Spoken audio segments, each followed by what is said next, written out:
Hemos llegado al siglo X en la historia de China.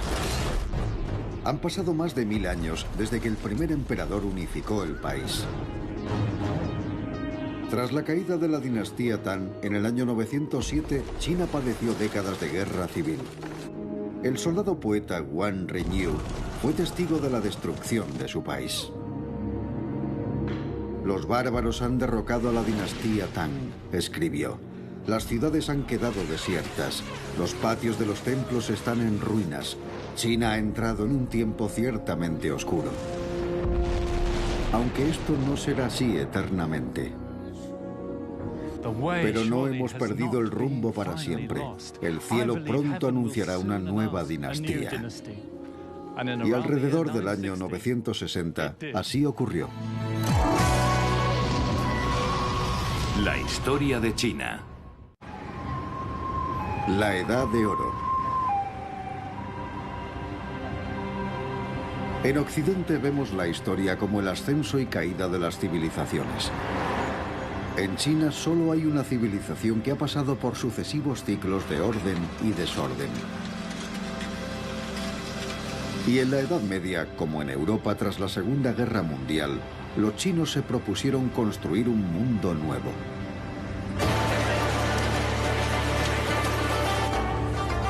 En la historia de China hemos llegado a la dinastía Song.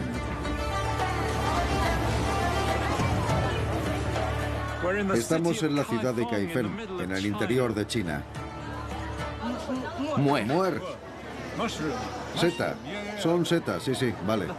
Hace 1000 años esta era la ciudad más grande y activa de la Tierra. Su creatividad e inventiva sobrepasaron y por supuesto precedieron al Renacimiento europeo.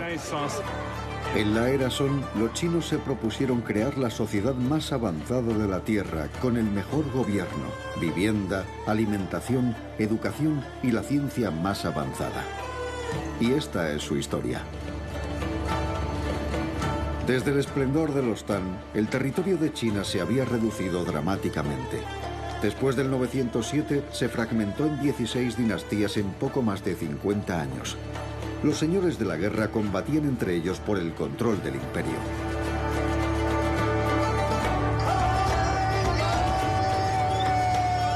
En ese momento parece que quizá China no pueda volver a unificarse jamás.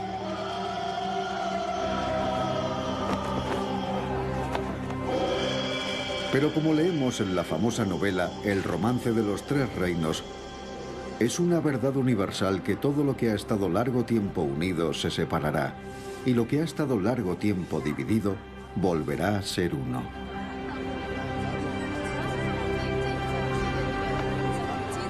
La nueva dinastía debía tener una nueva capital. Los Song eligieron Kaifeng, en medio de la llanura del río Amarillo, y la convirtieron en la mayor ciudad de la Tierra. Y ahora vuelve a resurgir. Tras los desastres del siglo XX, los chinos de hoy están fascinados por lo que consiguieron sus antepasados y quieren revivir aquellos tiempos.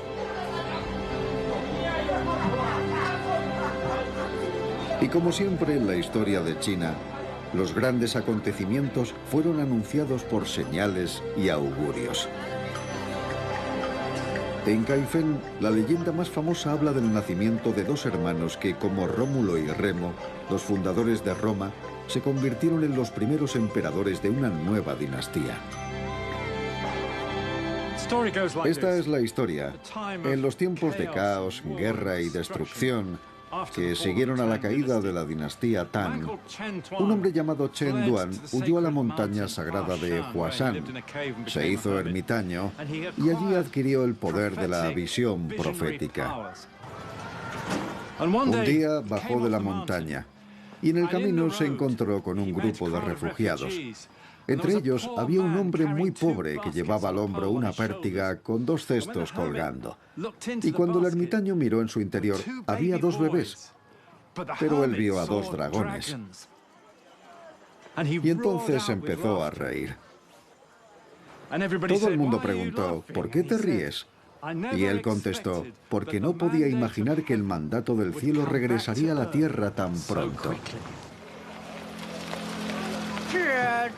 En esta misma calle aparecieron dos dragones y esos dos dragones se convirtieron en emperadores.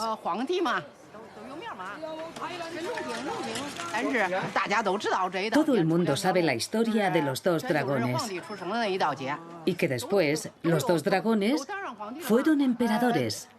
Dos dragones, dos emperadores. La leyenda dice que el padre llevaba a los dos niños al hombro. Habían llegado aquí como refugiados. Los padres tenían que pedir limosna para vivir, porque eran muy pobres. El padre llevaba una pértiga al hombro con una cesta en cada extremo, con un niño en cada cesta. Y así fue como los trajo hasta aquí. ¿Y por qué aquí? Porque entonces Kaifeng era Fu, lo que actualmente llamamos la capital. Si va hasta el extremo de la calle, todavía está allí la cabeza del dragón. Muchas gracias. Adiós.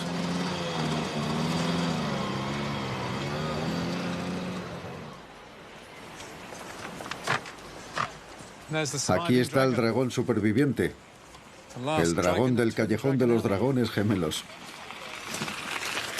Cualquier día el Callejón de los Dragones Gemelos será remodelado y no quedará más que la historia. Pero la profecía del viejo Santón se cumplió.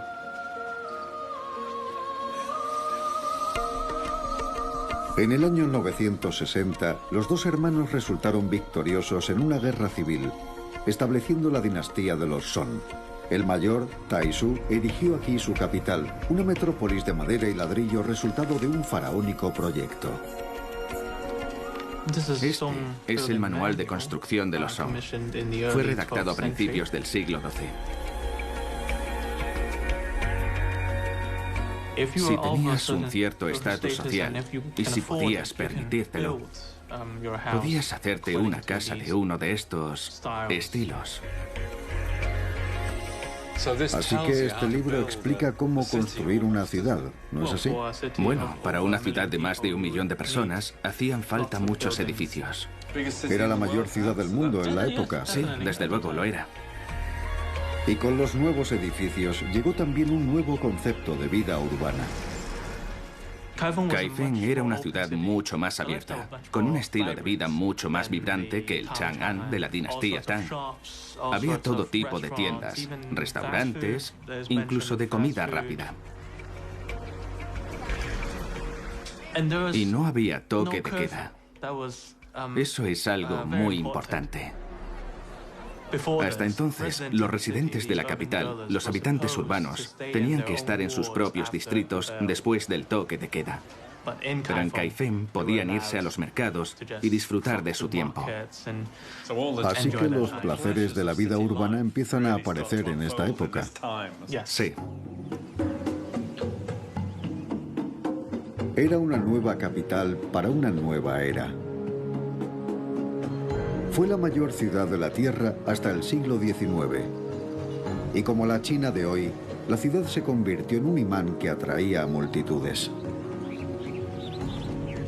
En pocos años pasó de tener una extensión de menos de 3 kilómetros cuadrados a ocupar casi 50. Actualmente apenas quedan en pie un puñado de edificios antiguos.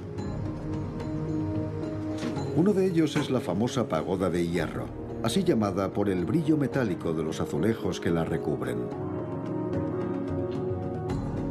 Estamos en la esquina noreste de la ciudad antigua. La Pagoda de Hierro se alza sobre un promontorio. El emperador mandó construir esta montaña artificial llamada la Colina de la Longevidad. Qué bonitos nombres chinos. Comparada con otras grandes capitales de la historia, como Roma o Constantinopla, apenas queda nada de la edad de oro de Kaifeng. Para entender por qué, tenemos que mirar bajo tierra. Aquí abajo hay evidencias de 20 devastadoras inundaciones del río Amarillo desde la dinastía Song. Este foso es una muestra de la historia de la ciudad. Se ha llamado a Kaifeng la ciudad de la memoria, la capital china de la memoria. Y en este foso, bajo la puerta oeste, se puede ver por qué. Eso es la muralla de la era Qin, la muralla de los siglos XVIII y XIX de la dinastía Qin.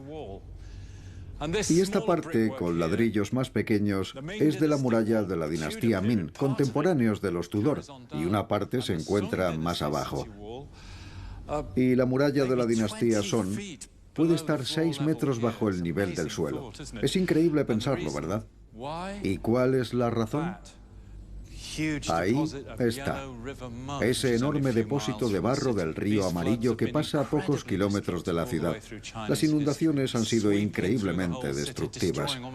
Arrasaron muchas veces la ciudad, destruyéndolo casi todo, incluso en tiempos recientes. En 1842, por ejemplo, no es extraño que se haya inmortalizado la ciudad, no en piedra ni en grandes monumentos, sino en palabras e imágenes.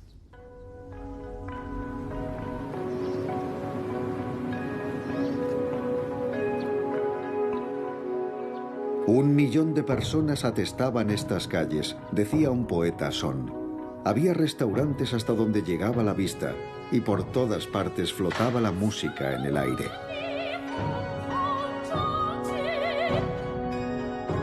¿Qué no daríamos por volver a ver aquel tiempo?, escribía un ciudadano. Pero hoy podemos volver a ver las calles del Caifén de los Song en la obra de arte más famosa de China. Una pintura de gran tamaño titulada El Festival junto al río. Si hablamos de fuentes históricas, esta es una de las más fabulosas que existen en el mundo. Es un rollo de más de 5 metros. Tendría que desenrollarlo en medio de la calle para poder verlo entero. Se trata de una representación de la mayor ciudad de la Tierra realizada por un pintor de la corte alrededor del año 1120. Que muestra la vida en la calle. No hay nada parecido en el mundo anterior a la era de la fotografía.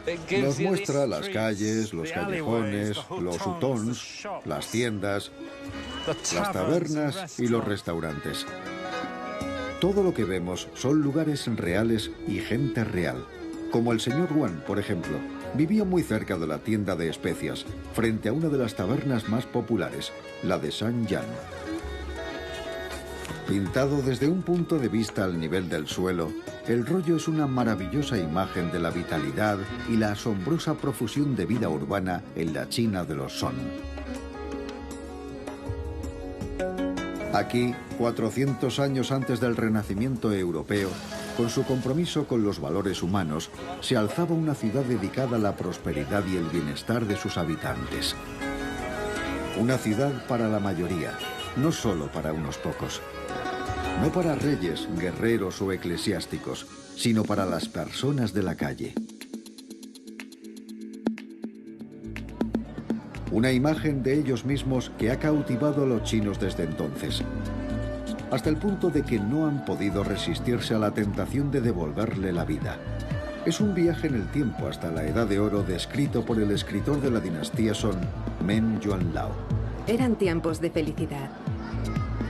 Había mucha gente y abundancia de todo en las tiendas. Los festivales eran maravillosos. Tantas cosas en las que recrear la vista. Sobre todo recuerdo el carácter cálido y humano de sus habitantes, siempre dispuestos a ayudar a un desconocido.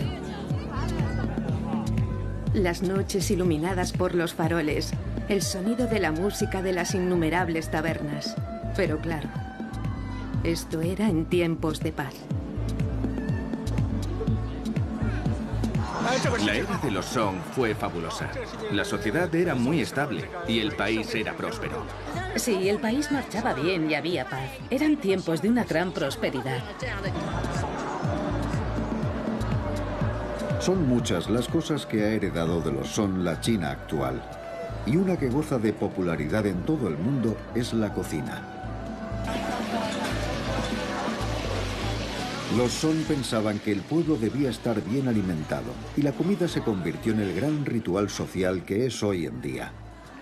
Por supuesto, la cocina china es una de las grandes cocinas del mundo y además la más antigua.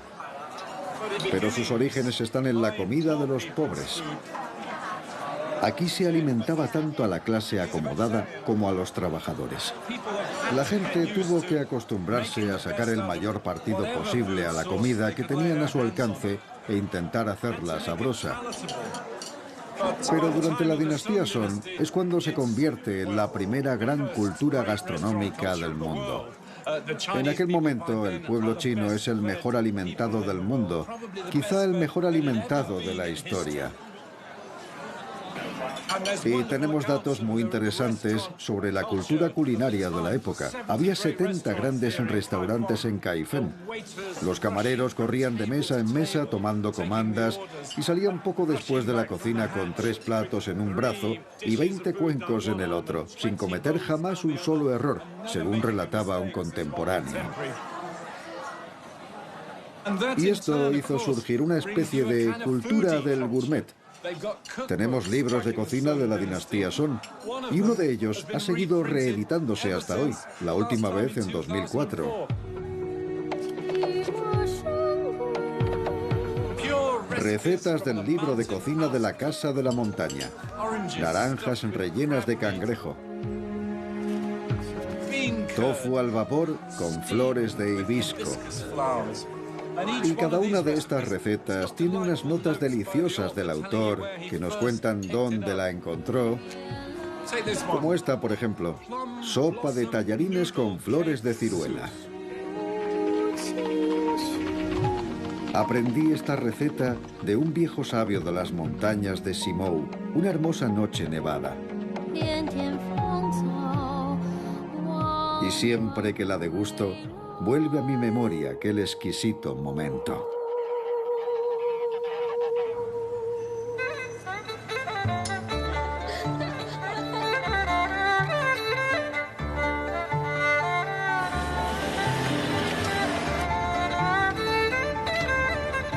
El libro de cocina de la Casa de la Montaña era uno de los miles de libros que se podían comprar en Kaifeng.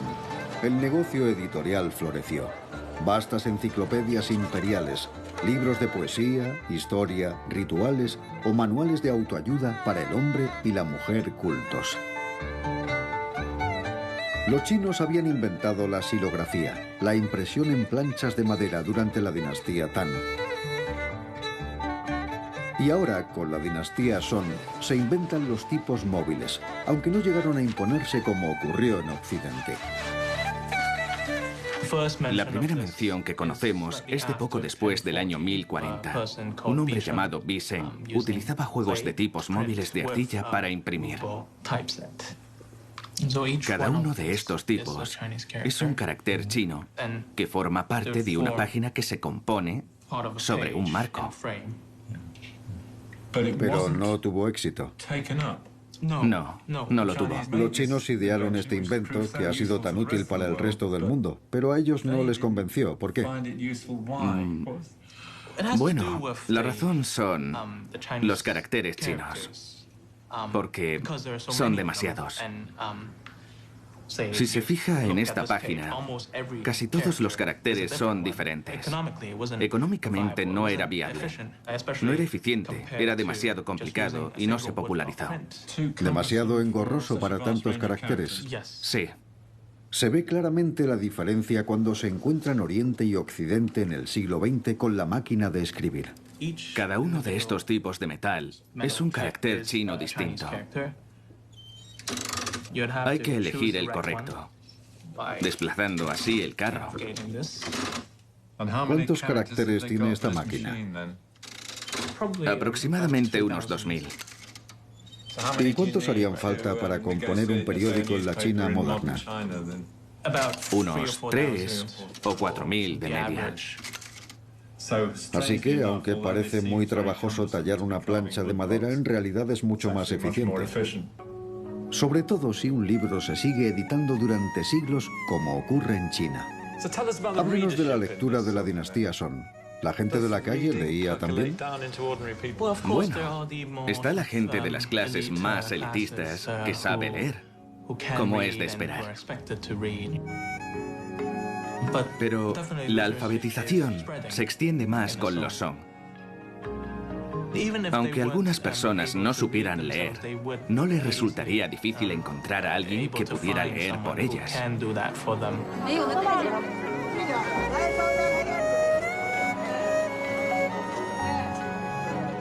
Una de las características más relevantes de la dinastía Song es la importancia que dan a los valores cívicos. Incluso publican libros acerca de la vejez. Esto no se lo van a creer, pero esto es un libro muy interesante.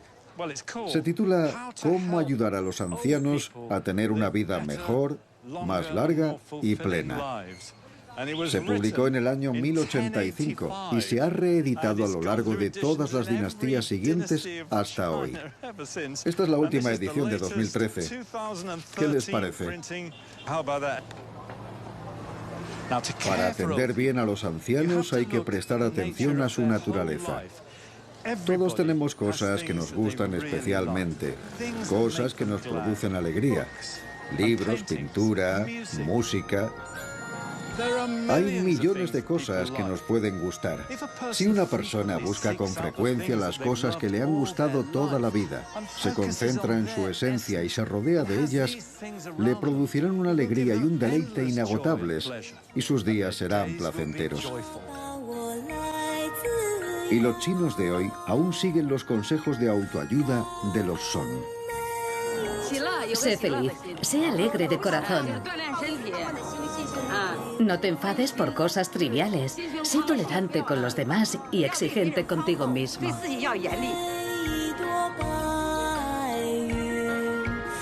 Y aunque seas anciano y estés retirado, contribuye con la sociedad. Mantente ocupado, como hacemos nosotras bailando. Bailar sienta muy bien, ¿no?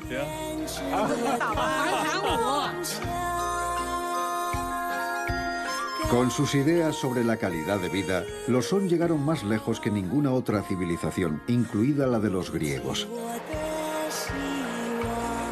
Y en lo científico, la lista de sus inventos es increíble. Desde la pólvora y el alto horno a la teoría de la evolución. Como en otras épocas de la civilización humana, desde la Grecia antigua al Renacimiento europeo, los gobernantes de la dinastía Song, como el emperador Shenzong, hicieron suyo el proyecto de expandir todas las formas del conocimiento humano. El científico más famoso de China nació en una aldea de Fujian, en la costa sur. Shuzhong, aquí está, uno de los grandes sabios de la dinastía Song, y no los ha habido más eruditos que él. Era ingeniero, astrónomo, poeta, pero también escribió tratados sobre mineralogía, zoología y farmacología. Es como lo de los dos lados del cerebro, ¿verdad? Pero la educación les permitía ser a la vez artistas y científicos, inagotablemente creativos e infinitamente curiosos. Recuerda algunas de las grandes figuras del Renacimiento europeo. Supongo que podríamos decir que es el Leonardo chino. Pero a decir verdad, Leonardo sería el Shuzhong occidental.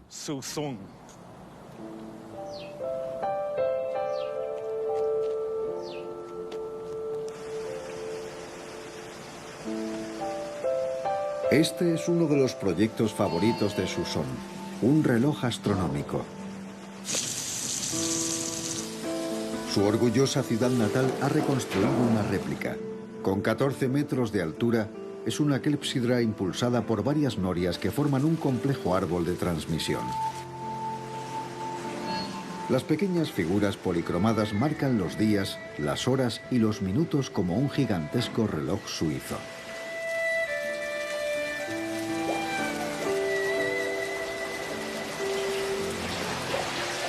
En el interior del reloj tenía que haber un relojero de guardia, como un capitán en el puente de un barco, las 24 horas del día, controlando el nivel del agua de los tanques. ¿Ya está? ¡Qué maravilla! Imagínense esto en Kaifeng, marcando las horas día y noche para los ciudadanos, mientras se dedicaban a sus tareas. Es como el Big Ben de la dinastía Song. La era Song fue una de las grandes épocas de la ciencia. Entonces, en China, a diferencia de la Europa medieval, no había una doctrina religiosa que impusiera una visión determinada de la naturaleza del universo. Fíjense en esto. Aunque había tantas religiones como ahora. Esta es la diosa de la compasión, es un auténtico culto femenino. ¿No es fantástico? Es un templo del pueblo. Las religiones oficiales del imperio eran el budismo y el taoísmo. Pero la religión no era un área de la vida de los chinos en la que se inmiscuyera el gobierno. El objetivo para los Song era implantar las ideas confucianas de conformidad y lealtad. Y mientras la religión las fomentara, se aceptaba.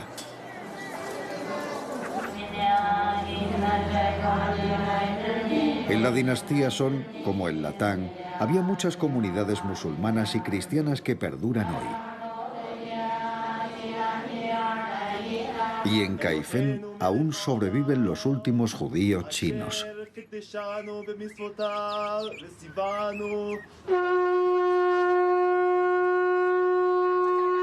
Llegaron aquí siguiendo la ruta de la seda desde Persia hace 1000 años. La sinagoga se cerró en 1855, pero hoy se celebra aquí el Rosh Hashanah, el Año Nuevo Judío.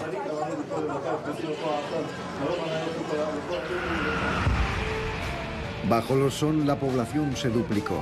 De 100 millones en el año 1000 pasó a 200 millones a finales del siglo XIII, más de un tercio del total mundial. Y con una enorme población urbana, los chinos desarrollaron juegos y deportes, como una primitiva versión del fútbol. El fútbol era muy popular en la dinastía Song hace 1000 años, y vuelve a serlo en la China actual. Beijing ganará. Supongo que como los chinos podríamos decir, el fútbol ha vuelto a casa.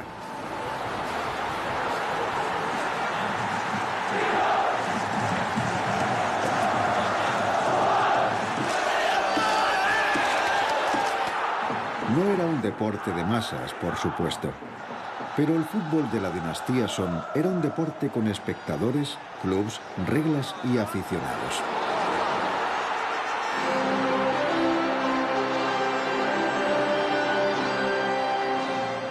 El emperador aún no ha llegado.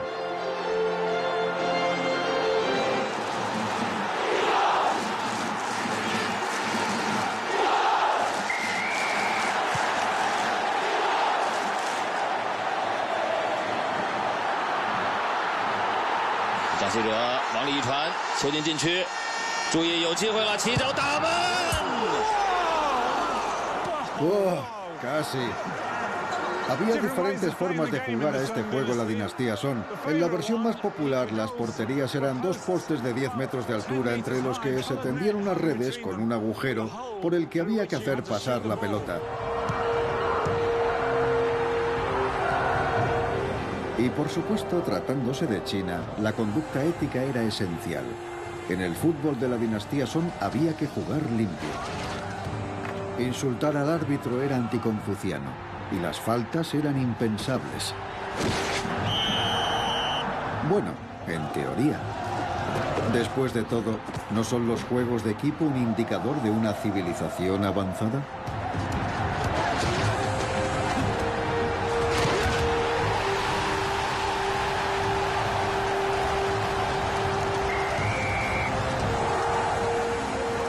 Aunque todavía no era un fenómeno de masas, el fútbol no era solo un deporte para la élite. China se estaba abriendo socialmente y su gobierno también. Sin duda había una considerable movilidad social con los Song. Había un flujo entre clases sociales en cierto sentido. Personas de diferentes orígenes podían relacionarse más estrechamente, lo que generaba una mayor sensibilidad hacia la situación social. Y esas personas también llegaban al gobierno. Aparecieron nuevas instituciones de enseñanza y también se establecieron academias para enseñar a los clásicos y fomentar el buen comportamiento. Fue la edad dorada de los valores sociales confucianos. Y la forma en que crearon ese sistema de valores es asombrosamente moderna. Es la semana de bienvenida a los nuevos alumnos de la Universidad de Henan, en Kaifeng. Las universidades se remontan a un pasado muy lejano en China, mucho más que en Occidente. Y asombrosamente, en Kaifeng había en el siglo XI una universidad nacional. En el año 1069, el emperador amplió su capacidad a más de 3.000 alumnos. Contaba con ayuda económica, alojamiento y manutención. La idea era atraer a estudiantes de las provincias, jóvenes con talento, incluso de clase media y baja, para que recibieran en la metrópoli la mejor educación. Y el objetivo, como lo expresó el mismo emperador, era la moralidad de la cultura. Como dirían los educadores de hoy, el ethos es la cuestión.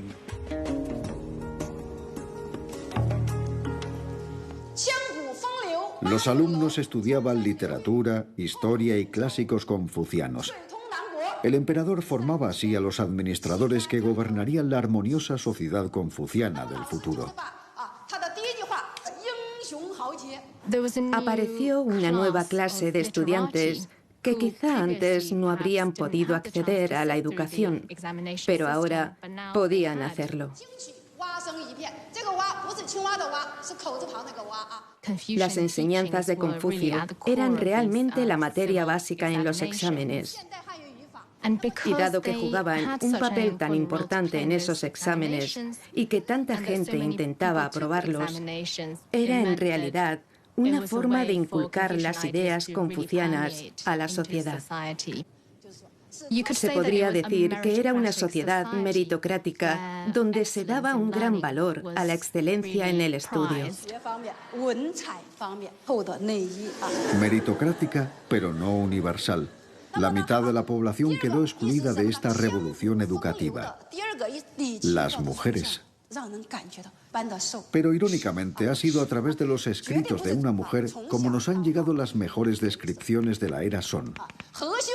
Estos alumnos estudian su obra en la Universidad de Kaifeng. Es la poetisa Li Qingyao. Li Qingyao era una chica muy curiosa. Salía a la puerta de su casa a observar y a hablar con la gente. No era un comportamiento adecuado para una muchacha de clase alta, pero así era la joven Li Qingyao. No solo era una gran poetisa, escribió una autobiografía y fue una brillante observadora de su tiempo. Su padre la había animado a escribir poesía desde muy joven y a asistir a encuentros de hombres poetas. Ya era famosa y había publicado a los 17 años cuando se casó con un estudiante de la Universidad de Kaifeng. Y pasaban mucho tiempo aquí, en el viejo templo budista del centro de la ciudad. Paseaban por sus patios, hacían calcos en papel de arroz de las inscripciones. Pero recientes estudios feministas están dándonos otra imagen muy diferente de ella. Las tensiones en el matrimonio en una sociedad dominada por hombres, la ambición de una mujer brillante de encontrar una voz no solo íntima y personal, sino pública y política. Fue muy criticada en la época por decir ciertas cosas y por escribir poesía. Las mujeres no tenían que escribir poesía. Era una cosa de hombres. De hecho, era una de las principales formas de interacción entre hombres. Se reunían, tomaban una copa de vino y componían poesía entre ellos. Uno decía 2 versos y otro continuaba con los 2 siguientes. Así componían nuevos poemas. Las mujeres podían participar, pero eran las cortesanas las que lo hacían. Las mujeres respetables no tomaban parte en estas cosas con hombres. Sabemos que escribían, pero no es mucho lo que nos ha quedado. Muchas mujeres escribían poesía. Muchas mujeres, sí. Aunque supongo que publicar era otra cosa. Así es, sí. Un periodo paradójico para las mujeres, ¿no? En la era Song, tantos avances sociales, voces de mujeres que empiezan a sonar con fuerza, pero al mismo tiempo es cuando empieza a extenderse el vendaje de los pies. Es muy contradictorio, porque las mujeres son cruciales en ese concepto político de la lealtad. Ahí sí que están en igualdad de condiciones, pero al mismo tiempo los derechos que habían tenido como sus derechos económicos les son arrebatados.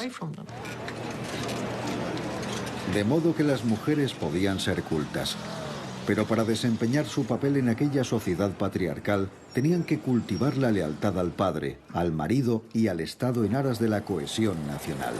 En palabras de un famoso historiador, Sima Wan. Pero a finales del siglo XI, el viejo orden iba a ser cuestionado en su totalidad. A la cabeza de los reformadores estaba un hombre del sur llamado Wan Anshi, que había pasado 20 años sirviendo en el gobierno local. Hola. Wan propuso reformas de gran calado: impuestos más justos, préstamos del Estado a los pobres, nuevas titulaciones en leyes y ciencia, eliminación de barreras de clase en nombre de la eficiencia económica. A causa de las crecientes amenazas que acechaban tras las fronteras, el Estado tenía un enorme presupuesto de defensa. Wan defendía que en una sociedad más abierta la economía funcionaría mejor. Replanteaban la antigua forma de hacer las cosas porque debían tener una aplicación práctica. Por supuesto, los viejos burócratas confucianos estaban horrorizados y vinieron a plantear el caso al emperador a su palacio de Kaifeng. El emperador se inclinaba a favor de los reformadores, pero los conservadores de su consejo argumentaron que una reforma en profundidad era potencialmente desestabilizadora en tiempos inciertos. En el invierno de 1070, el gran enemigo de las reformas, Sima Wan, hizo una petición al emperador. Le dijo: no necesitamos nuevas leyes. Lo que necesitamos son hombres buenos versados en los métodos antiguos. Si revisamos los últimos 1500 años de nuestra historia, decía Sima Wan, veréis que los periodos de paz apenas suman 300 años. Esto demuestra lo difícil que es establecer el orden y cuán duro hay que trabajar para mantenerlo. Y terminaba así: temo que en este momento nuestra casa no sea capaz de proteger a nuestra nación de las lluvias y tormentas que se avecinan.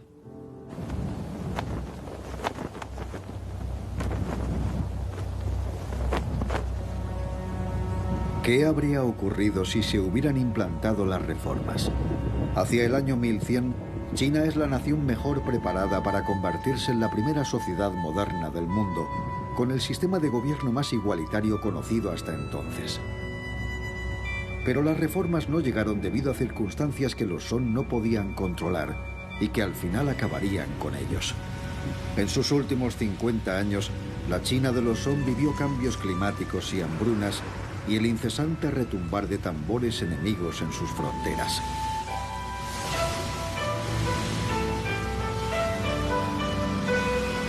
El emperador y su pueblo ya no veían las cosas del mismo modo. La armonía se había perdido.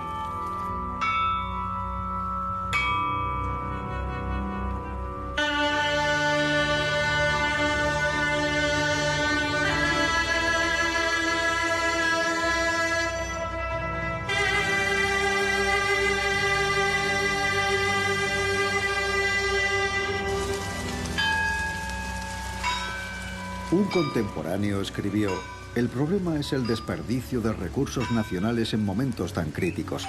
La gente quería más gasto en defensa y no grandes proyectos arquitectónicos. ¿Qué ha sido de los valientes y los visionarios? En 100 años, los logros de la dinastía Song en prácticamente todos los campos de la actividad humana fueron extraordinarios.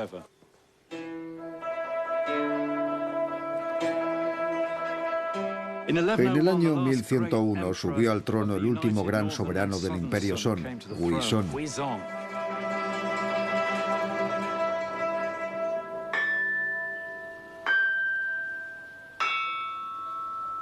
Era un príncipe renacentista que se rodeó de poetas y pensadores. Era un consumado pintor. En sus maravillosos jardines escuchaba conciertos de músicos budistas, pero según se sumía cada vez más profundamente en sus especulaciones interiores sobre la divinidad del poder imperial, fue perdiendo el contacto con la realidad. Cuando hubo que tomar decisiones difíciles, decisiones sobre gasto militar, presupuestos de defensa y despliegue de tropas mientras las hordas bárbaras se concentraban ante sus fronteras, cuando llegó la crisis, reconoció: he sido un gobernante mediocre y al final he fallado a la nación.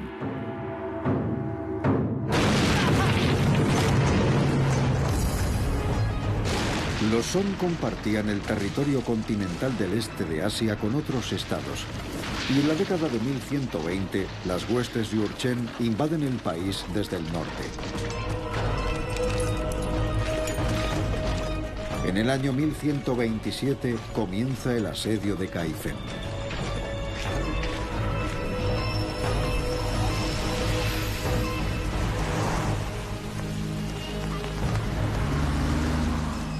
Es uno de los episodios más trágicos y terribles de la historia china.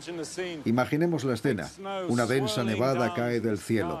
En el horizonte, las torres que guardan la puerta de la ciudad están en llamas, como muchas casas. Y en el interior de los muros de la ciudad, cientos de miles de aterrados ciudadanos de Kaifeng siguen resistiendo, desesperadamente.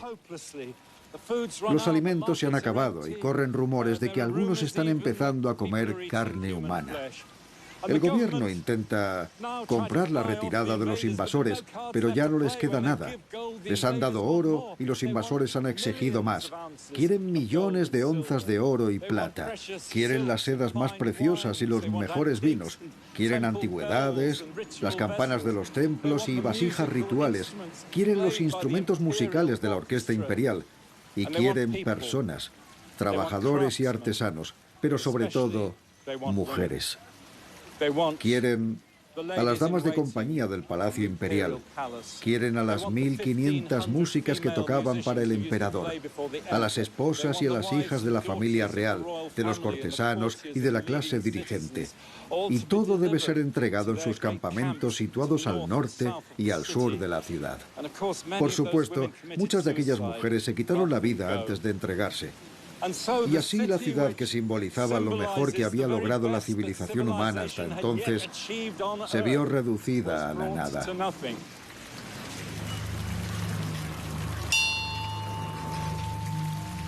En un amargo poema sobre la incompetencia del gobierno, Li Qingyao reflexionaba acerca del desastre. Una era de gloria ha pasado como un relámpago. Las tropas de los bárbaros del norte aparecieron tan de repente como si hubieran caído del cielo. Los caballos tártaros se paseaban por tu salón y pisoteaban con sus cascos perlas y esmeraldas en la fragante tierra.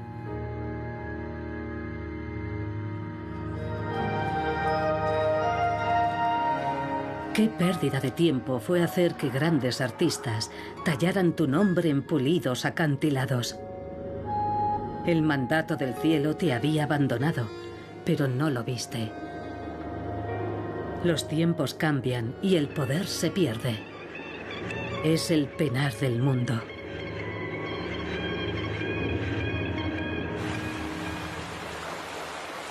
Una vez más, los ciclos de la historia china traían el caos y el sufrimiento a la nación. El emperador Huizong y miles de cortesanos fueron apresados y enviados al norte, donde murieron en cautividad. Pero su hermano consiguió escapar de los invasores y cruzar el río Yangtze, y un gran número de refugiados le siguió. Aquí se siente uno como en una aldea china medieval, ¿verdad?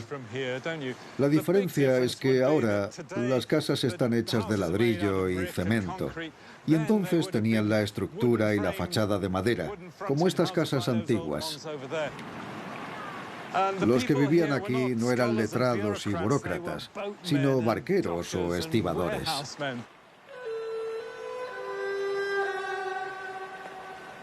Entre los millones de personas que huyeron al sur del río Yangtze estaba la poetisa Li Qingyao, que describió este episodio en la autobiografía más antigua que conocemos escrita por una mujer.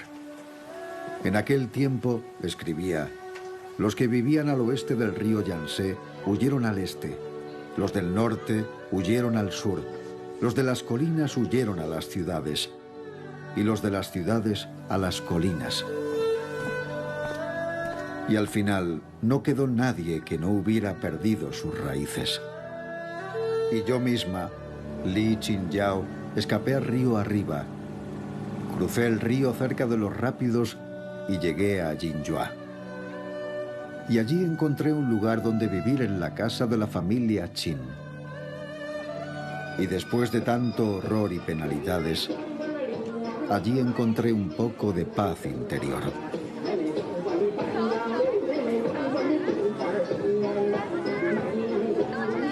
Y así, el paciente y sufrido pueblo chino se dispuso una vez más, como tantas veces ha hecho, a reconstruir su sociedad, negándose a renunciar al sueño de los Song. Y fue aquí, en el sur, en el siglo XII, donde renació la civilización china en lo que llamamos la dinastía Song del Sur. Hasta ese momento, el sur había sido política y económicamente bastante dependiente del norte, pero a partir de entonces todo cambia por completo.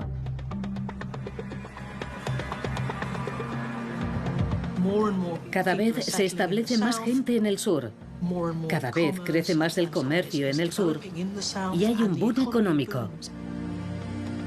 China, en cierto sentido, se está moviendo. Está pasando de tener una orientación este-oeste a tener una orientación sureste más compacta, que se parece más a la idea que tenemos ahora de China. El lugar que eligieron para la nueva capital era una ciudad entonces sin importancia llamada Yangzhou, a orillas del lago del oeste, uno de los lugares más bellos de China. Los chinos tienen un proverbio: en el cielo está el paraíso, pero en la tierra está Suzhou y Yangzhou. De hecho, según la tradición, se eligió Yangzhou por la belleza de su paisaje, y aquí se dispusieron a recrear la ciudad de sus sueños perdida. Hay una maravillosa descripción de aquella época para apreciar el paisaje que ha cautivado a poetas y pintores chinos desde hace más de 1000 años.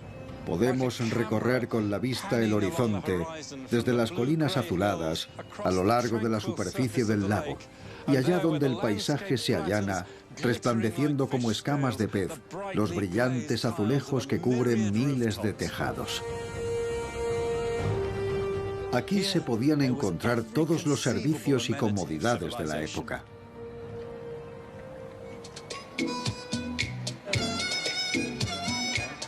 De este modo se restauró en Yangzhou la civilización de los Song.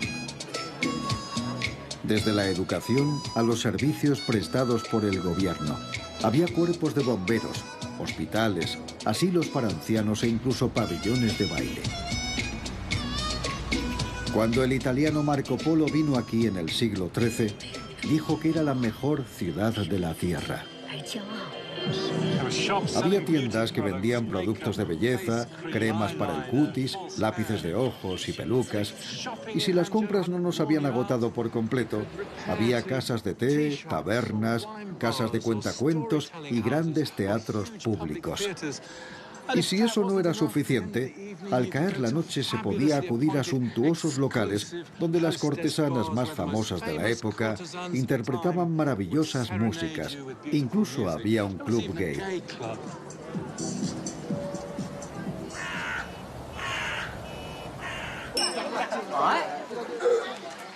Pero para comprender realmente el renacer del mundo de los Song, hay que alejarse del resplandor de Yangzhou.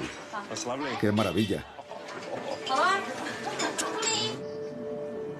Río abajo, los Song establecieron cientos de nuevos pueblos y aldeas para suministrar a la capital alimentos, carbón y madera.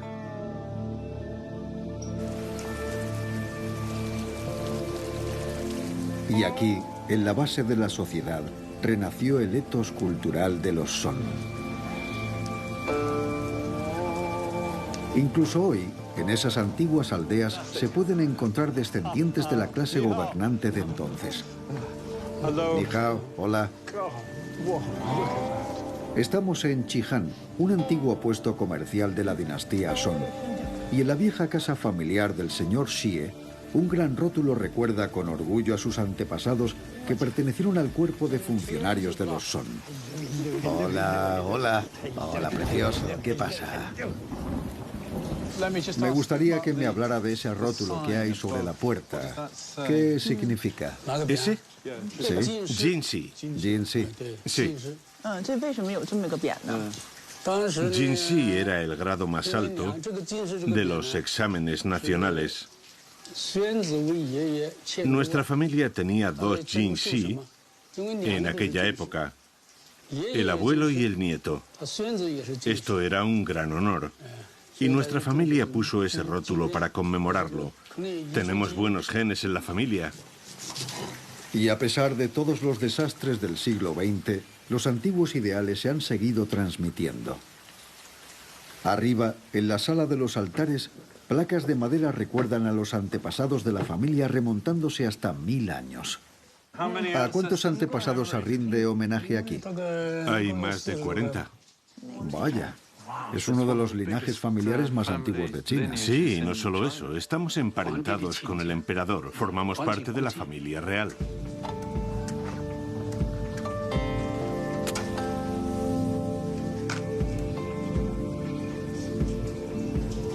Impresionante. Generación tras generación, se ha mantenido el hilo que conecta a los vivos con los muertos. Valores de los Song como la virtud, el deber y la moralidad confuciana. Así pervivieron aquí en el sur los valores de la China tradicional, heredados de las dinastías Han y Tang.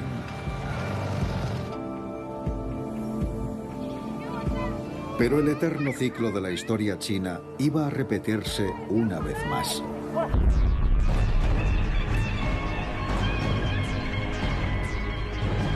En el siglo XIII, los mongoles bajo el mando de Genghis Khan hicieron temblar al mundo. Sometieron el norte de China y llegaron a crear el imperio más extenso de la historia.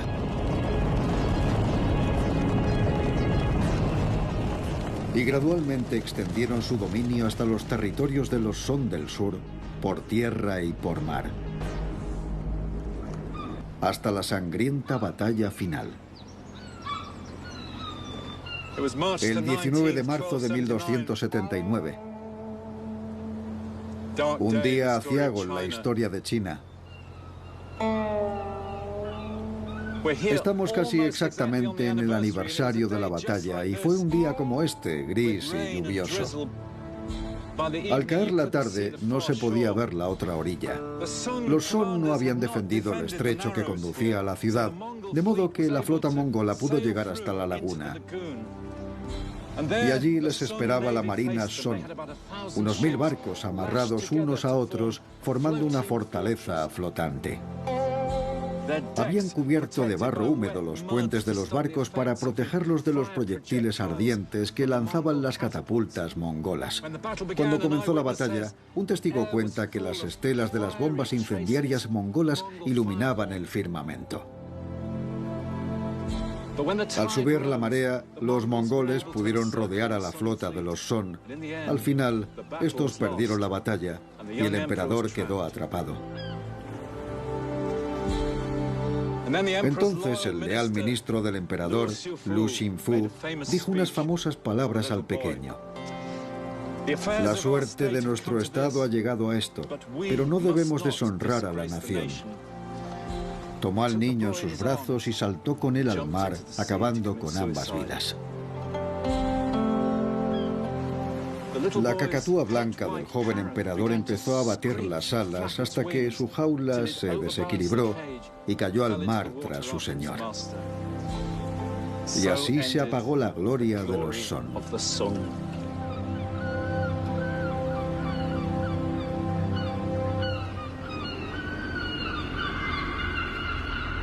La dinastía Song gobernó una de las etapas más creativas de la historia de China. Rivalizó con la antigua Atenas, el Bagdad medieval o la Italia renacentista. Tras la conquista mongola, China quedó en estado de shock. Pero su civilización sobrevivió. Los ciclos de la historia china, el ascenso y caída de sus dinastías, seguirían sucediéndose como siempre. El mandato del cielo se había perdido, pero no para siempre.